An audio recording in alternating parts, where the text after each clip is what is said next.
Hey everybody, Healthy Prepper here from an undisclosed location in my home.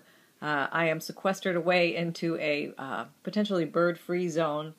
The door is shut. You may still be able to hear them in the background as my house is a little bit open concept in its main part, so sound may travel. Sorry, I'm trying anything here.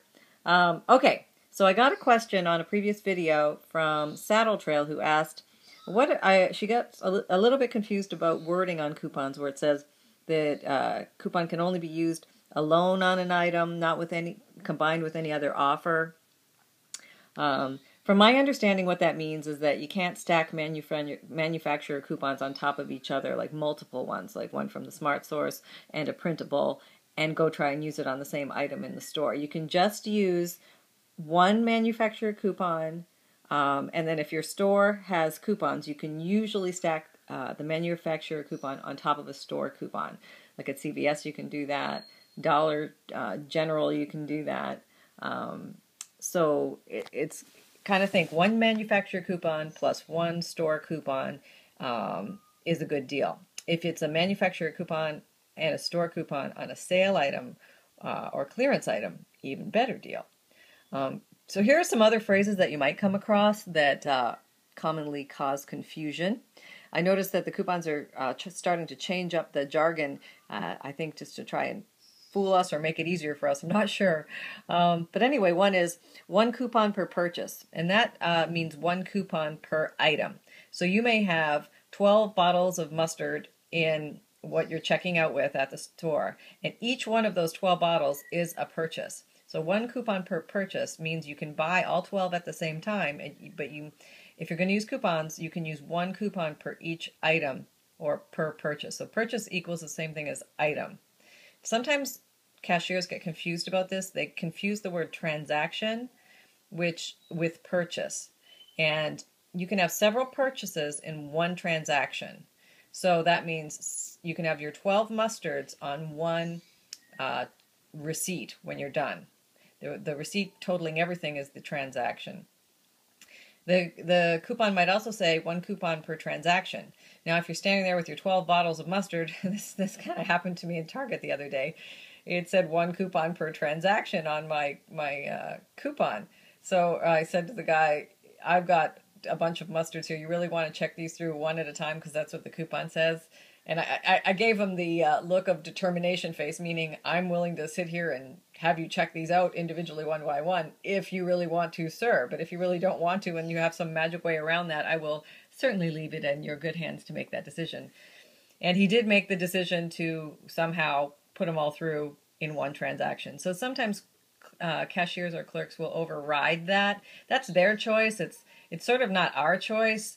It does say that on the coupon, so we have to abide by that. And then if they decide to just wave it on through, or they have some backdoor way of getting around it, then that's just all for the better. So that's the one coupon per transaction. One coupon per shopping trip.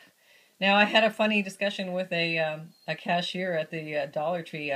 What constitutes a shopping trip? Does that mean that I have to actually leave my house, come to the store, and leave the property of the store, meaning I have to walk out of the doors of the store, or do I actually have to drive off the parking lot?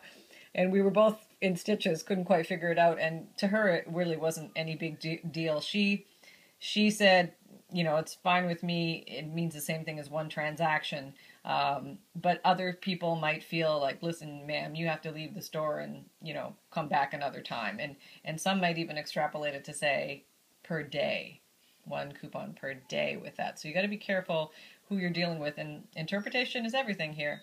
Okay, so the next one is one coupon per store visit. I've seen that on coupons, and this one I would throw in there with shopping trip. How do you define store visit versus shopping trip, and even versus transaction? So I haven't really had any problems with coupons that say that. I try to tend to keep them in separate transactions as I go through the checkout line, so I don't run into trouble, or I just ask them, you know, what do they want me to do with this to make it easier on them. And then the last one is, this one's coming up a lot, limit 4 like coupons per transaction, or, you know, per shopping visit, or whatever other ending is on there. But it seems like they are getting to know the couponers like to come out and in droves with tons of coupons in their hand, and I guess they're trying to prevent shelf clearing so that there will be stuff for other people too, which is fine and dandy with me. So technically, this, even if it said, limit 4 coupons per whatever, I think it really means that you could just buy 4 in one transaction, and then at another point in time, whether it be 5 minutes later or 2 hours later or a day later, you can do another 4 coupons. So sometimes I'll do that, especially with the Dollar Tree. If I'm buying a bunch of things, like a bunch of the deodorant or the Hormel pepperonis or whatever it is, I'll buy in batches of 4, and then next time I go by, I'll buy another batch of 4, and that seems to limit the confusion at the gate. So I hope this helps. If you have any tips or tricks on other on these or other coupon phraseology, please feel free to share below, because this is, one person has a question, I know lots of people have a question, and I'm still learning the jargon too. So please feel free to share. Love to hear your comments. I always do. And happy and healthy prepping, everybody.